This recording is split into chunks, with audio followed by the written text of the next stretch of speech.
This week on CWN, the football team played in round 2 last night. And one of our theater students is advancing to nationals. I'm Maddie. And I'm Aaron, and today is Saturday, November 19th, 2022. You are watching Calallen Wildcat News Weekly Review.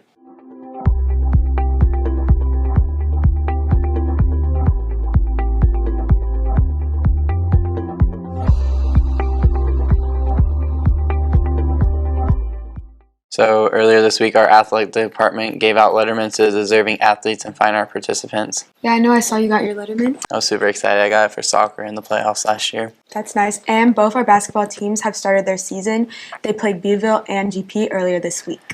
You know, the girls, they were super close. They only lost by a couple, but they played really, really well. And our boys, they looked well too. They were really young, and they're waiting for their football boys to come in. Yes, we have a really promising season. So Cora interviewed Emma, who recently attended the Texas Thespian Festival, to find out more on what all she and the other students did. Let's take a look. Hey cats, I'm here with Emma. So Emma, I heard that some of the theater students went to the Texas Thespian Festival in San Antonio. Can you tell me more about that? Yes, so we left Sunday morning and we learned a lot of workshops about how to be confident in singing and acting, and we learned some choreography. We came back yesterday and it was a really, really good learning experience for us. Well, that's great. And I also heard that there was some competitions going on. Can you tell me how that went? Yes, I competed Sunday afternoon for a solo, and I advanced to nationals, which will be in Nebraska over the summer, so I'm really excited for that. Wow, that's awesome. And I know that the theater program is planning on going again next year. I really hope so. We're hoping for it to be like a tradition for some of the theater students and I, so yeah. That's great. And now that's all from us. Now back to the studio. A huge congratulations to Emma for advancing to nationals. You know, like over the couple days while she was gone, she was posting pictures on Instagram, and it looked like a lot of fun. It really did. When on the subject of theater, John caught up with our theater teacher, Mr. Jones, about one-act play. Let's take a look. I'm Jonathan Lauda from Calallen TV, and I'm here with Mr. Jones. So I see all these one-act play audition flyers around. Can you please tell me about it? Yeah, so we're going to be gearing up to get ready for one-act play. That's going to be what we do in the spring semester. So we're going to hold auditions actually before we let out for Christmas break, so I can have my cast, my crew all ready. We can do a run-through of the full show, because if you are not familiar with one-act play, we take a full 2.5, 3-hour show, and we cut it down to about 40 minutes. Otherwise, if you go over 40, you get disqualified. So I'll do the cutting and everything like that. So we'll audition December 1st in my room, 504, right after school. And then we will have one rehearsal before Christmas break where we read the whole show as an entirety, so the actors get a feel of their characters, who they are, who they're going to be playing, before they get the cut version of that, right? So, and then in January, we'll start back up with the actual full rehearsals every week and get ready for competition. Thank you so much for your time. That's it from me. Now back to the studio. Our one-act play for the public will be doing The Reluctant Dragon. They'll be doing it next Monday and Tuesday. On Monday, they'll do it for the public viewing, so donations are accepted for that. And on Tuesday, they're going to have a $3 ticket during 7th period to watch it right before Thanksgiving. I'm going to have to go watch that. And now it's time for your GP student report.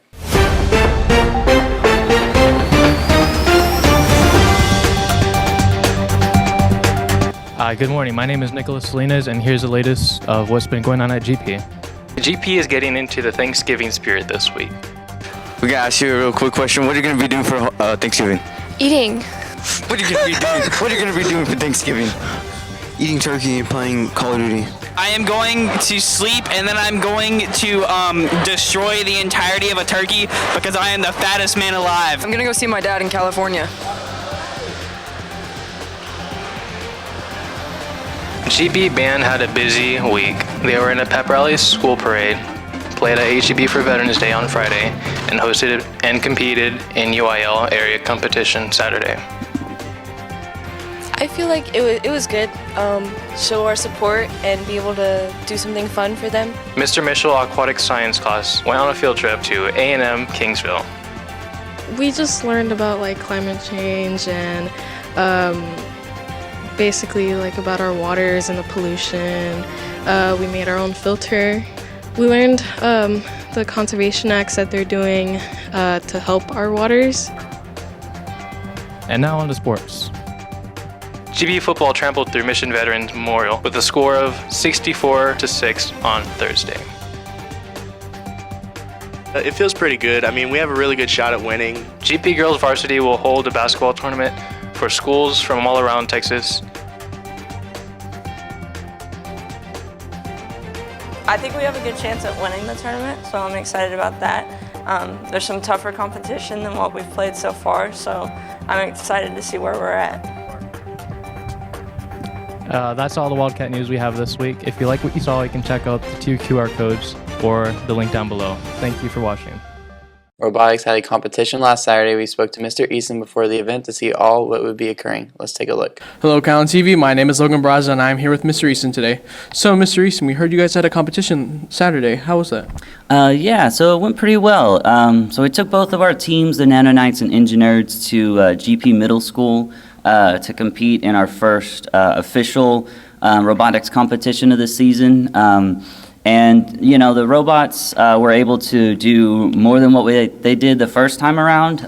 We had simple autonomous modes for both robots. The autonomous mode is the first 30 seconds. The bots are supposed to just move on their own without any human interaction. So we had a basic mode there that would just move over into the correct little area in the match. And then after that, the bots were doing better than they did last time. So that's all we can really ask for at the moment. That's great. And do you think there could be possible room for improvement for the future competitions? Absolutely. So every time we go to competition, it's great to just network with the other teams to see what their robots do. And the whole point of the entire competition is gracious professionalism. So taking a look at the other bots, interacting with the other teams, and kind of bouncing ideas off of one another. So we've already got a way to improve our autonomous mode to go from 2 points to 20 points. So that's what we're going to be looking at doing next. And then improving our arm function so that we can get to those higher pulls for more and more points. Well, that was great, Mr. Easton, and we surely wish you luck on that. Thank you. And with that, now back to the studio. The middle school outdoor adventures class recently honored Dr. Flores' grandfather. Let's see what all they did. This week, Outdoor Adventures honors Amando Sainz, grandfather to one of our own, Dr. Flores. Our recipe this week is pan de campo, or cowboy bread. Mr. Sainz made this bread often for those that asked. In his honor, we are naming the bread Amando Campo. The quote below is from Dr. Flores. Amando in Spanish means loving. He was a very caring individual, extremely polite, courteous, and kind to everyone. He was also known to be there if you needed him. He was extremely helpful to others. Jason and Elias spoke to some of our challenge team members and their sponsor, Mrs. Geyer, to find out more on their first meet, which occurred this week. Let's take a look. Good morning, Wildcats. I'm Jason. I'm here with Miss Geyer. So, Miss Geyer, I understand y'all are going to be having a challenge team competition tonight against Moody. How are y'all feeling going into this match? We're feeling pretty good. We're a brand new team. I have one returner, Antonio Arizmendi, and he is my captain. We've been practicing since September, so we'll see how it goes. We'll play tonight at 7:30, and then our competition will actually air probably in January. Sounds good. I'm here with Antonio. So, Antonio, tell me, is there any added pressure knowing that you're the captain of the challenge team? I mean, yeah, for sure. Last year we made it to the finals, so we definitely want to get there again. And also I'm a senior, so it's my last year, so I want to do good. What are you expecting out of these younger competitors that haven't done it before? Honestly, I'm looking forward to it. I think they can do really great, and I have a lot of confidence in our team this year. Hi, I'm Elias Sims. I'm here with Abel Garza. Abel, last night y'all had y'all's first game in Moody. Can you explain to me and everybody else what the challenge games are? Well, the challenge games are basically just an accumulation of all various topics you would see in school, like geography, history, social studies, English, all that kinds of stuff. And they just quiz us questions regarding all those various topics, and we do our best to answer them. So far, where y'all are at right now, how are you liking it? Well, I think our team is in a pretty good position. We got strong players. Antonio Arizmendi, Scotty, Grant Sikora, and Winnie are all in the team along with me. So I think we have a pretty strong team for this season. Thank you for your time. Good luck with the results, and back to the studio. You know, from that last meet, I can't wait to see the results on how they did. Yeah, I'll be looking forward to it. And Mrs. Grupal's English class is working on their project regarding the current book, Night. Let's see what all they did. Hey, Cal, and I'm Michaela, and I'm here with Miss Grubal and Hayden. So I hear English is doing a project. What's that project about, Miss Grubal? It's about the book Night. The students created a one-pager where they came up with a motif about the book and chose quotes from throughout the book and then came up with a message or a theme and created some images to go along with it. All right, and Hayden, what's the book about? The book is about this kid that got abandoned from his home with his father and his mother. Went to a concentration camp in Poland, and he had to survive. And then his father passed away, so he had to survive on his own. All right, that sounds really interesting. Thank you, guys. That's all from us. Now back to the studio. We caught up with child development teacher Miss Luna to find out how their baby project is going. Let's take it to her for an update. Good morning, Cats. I'm Lily, and I'm here with Miss Luna to talk about the baby project. So, Miss Luna, how's the baby project coming along? My fourth period child development class, they're doing very well. They have understood and learned that a child is a big responsibility. Throughout the day, you'll see all the girls walking around with their children. If you see any negligence or anything going wrong, CPS, they report, so come report something to Miss Luna. But other than that, everybody's been doing great. They've had a fun experience, taking pictures, having fun, so it's a great thing. That's good. And how many days are left with them? They turn in right before we leave out for the holidays for Thanksgiving, so they'll have the babies for a total of a month, but a month is small compared to a child that's forever. Thank you, Miss Luna. That's all from us. Now back to the studio. I've seen a lot of people walking around with their babies, and they have them all dressed up, and it's really funny. It's kind of cute, and just imagine they're doing it for a month, but in the real world, you have a kid for 18 years. That's crazy. Midterm elections were last week. We spoke to our infamous AP government teacher, Mr. James, beforehand to see what he thought the outcome would be. Here's Mr. James for the rundown. Hello, Calallen TV. My name is Logan Braza, and I'm here with Mr. James today. So, Mr. James, what is the significance of this year's midterm compared to other years' past midterms? Ordinarily, in a midterm election, the party that holds the White House will lose a substantial number of seats. That happens almost every time. There are a few historical exceptions, but not many. For example, in 2018, under President Trump, a Republican, the Republicans lost about 40 seats in the House.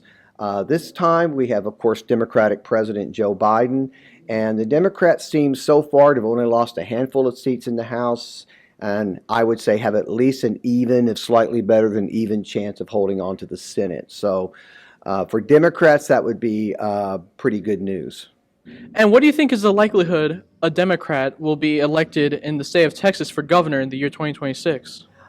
Probably very iffy as to whether a Democrat can win the governorship. There have been a lot of predictions that Texas would eventually move more toward the center, maybe be a purple state, if not an outright blue state. However, Governor Abbott did win by about 9 percentage points in Texas, and all the other top office holders, again, in Texas are Republicans.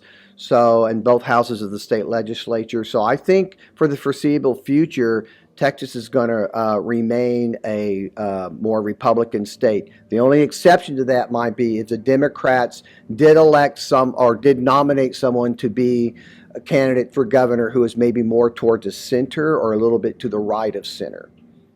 Wow, that's great to hear. Now back to the studio. So Mr. James was saying, the House is going to flip, but right now the Democrats still have hold of the Senate, and the House of Representatives is leaning towards the right side right now with the Republicans kind of controlling it right now. Yeah, I'm not really into politics, but it sounds cool. Mr. James loves that stuff. He is screaming at us every day. It's crazy. Our recent blood drive was a great success. We also did a drawing for those who had given blood. Let's send it to our nurses for more. Hey, it's Autumn with Calallen TV, and I'm here with Miss Davis and Miss Flores. So, how well did they do on the blood drive yesterday? Well, we had 32 donations, which equals 96 lives that were saved. Well, that's awesome. And when is the next blood drive? Our next blood drive will be on January the 26th. So make sure, seniors, that you come and sign up so that we can receive your red cord, because the last day for y'all is May the 13th. So it's really important you come sign up. Yes, and seniors, make sure you get your blood donated. What's up, Calallen? This week we had a drawing for the blood drive. Beside me, I have Nurse Flores. So what do you have to say? Well, the winner of our drawing is Hannah Rodriguez. Congratulations, Hannah. And also a big shout out to cheerleading boosters and football boosters for all the donations. All right, and this is just a reminder, the next blood drive is on January 26th of 2023. You could be the next lucky winner. James talked to one of our new crew members and choir student, Logan, for more information on what all he's been doing with this guitar that he has been bringing to school. Let's take a look. Hello, Calallen TV. My name is James Luby, and I'm here with Logan Braza. So, Logan, I understand that you play the guitar sometimes in Miss Dietrich's class. What period is that? That is my third period class. We play towards the end of third period, actually. So we get our work done first, and then I'll say, hey, Mrs. Dietrich, do you mind if I play for everyone real quick? And she'll always usually say yes, because it's a fun way to boost up morale in that class.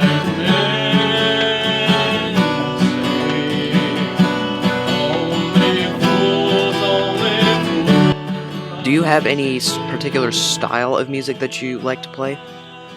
Well, I'll tell you, I love playing a lot of Elvis music. It's the music I grew up with. It's the music I can play the best, in my opinion. But I also love playing a lot of country music, and I'm not afraid to play silly songs like Rip Pants by SpongeBob SquarePants. That's really cool. And what made you decide to take up the guitar? Well, basically at the start of 2020 when we were in lockdown, there wasn't much for me to do, so I thought guitar would be a nice, fun pastime, just for myself, you know? And here I am playing in front of people all the time at school, and I get to see their happy faces, and it makes me really happy.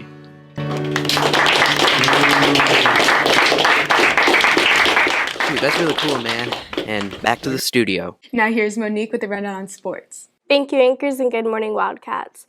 The Candlelight Pep Rally is a tradition here at Calallen and took place last Thursday. The pep rally consists of glow sticks and other lights in the dark to celebrate our Calallen pride. Last week, the football team faced off against Beeville for round 1 of the playoffs in the battle to advance to round 2. Calallen won 30-6. Here are the highlights. Last Friday, Calallen and Beeville faced off in the first round of playoffs. Both of these teams are going to bring their A game. Let's see how that goes. We ran option left, and the pitch man took the running back, so I just kept it and went in the end zone. All right, on that play, it was just a little, running back got open, and then I just went to go chasing that. My other linebacker, Isai Sanchez, was on the tackle, and he needed some help, so I went over there and made the tackle. We were on the goal line. Coach called in some wing tee, and once again we're right there on the goal line. Coach put us in wing tee again. We just punched it in. So we had Jordan King come in hard from the side and sack their quarterback, making the ball loose and getting a fumble for us. Ernest Hinojosa made the smart play and went for the dude instead of the ball, leaving 2 open people to grab it, and accidentally kicked out of one of our hands right into mine, and Wildcats ball. After a very cold game, the Calallen Wildcats came out with the win, 30-6, which means they're going on to round 2 of the playoffs. Last night, the team took on the Davenport Wolves for the second round of playoffs. We will have the results from that game for you next week. The girls took on GP on Tuesday. Unfortunately, our varsity came up short against GP, losing 43-39. Let's send it to Coach Spencer for more on that game. Hi, I'm Callahan. I'm here with Coach Spencer. Coach Spencer, y'all had a game against GP yesterday. Can you tell me how that went? Yeah, I think we learned in a tough way the game of basketball is really, really cruel. And sometimes things don't go down for us, and sometimes some impossible stuff goes down for them, and that's kind of what happened last night. I thought we played really well for 3 quarters. I was pleased with our effort. Unfortunately, in the fourth, the game of basketball reared its ugly head, and it was pretty cruel. And we ended up giving up that lead and came home with a loss. But got a great tournament this weekend, some really tough teams, opportunity for us to learn and grow from it, and that's all we can ask for. Well, I hope you'll have a better game next time, and back to the studio. The boys basketball team had a game against Beeville on Tuesday. After a close game, they fell up short. Let's send it to our interviewers for more on how the team has been doing this past week. What's up, Calallen TV? I'm Dominic here with Taha and Andrew. So, Taha, how do you think y'all did in yesterday's game? Even though we lost, I think defensive-wise, we did really good. We stopped them a bunch, and we got a lot of fast break points. But offensively, we had trouble bringing the ball up, and I think that really is what killed us that game. Mm-hmm. And Andrew, how do you think y'all can improve as a team? Well, I know we're going to be running a lot of press break in practice this week. Focus on not turning the ball over in transition. We're going to work on bringing the ball up the court, setting up an offense, and that's pretty much all we can do right now. Limiting turnovers through passes, make some fake passes, jab steps, limit those turnovers. But other than that, we've got a lot of work cut out for us, but I know we're going to make it in the future. 2 of our soccer players had a signing earlier this week. Let's check it out.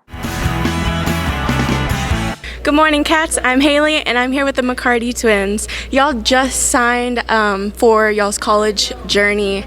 How excited are y'all about that? We are really excited for this opportunity.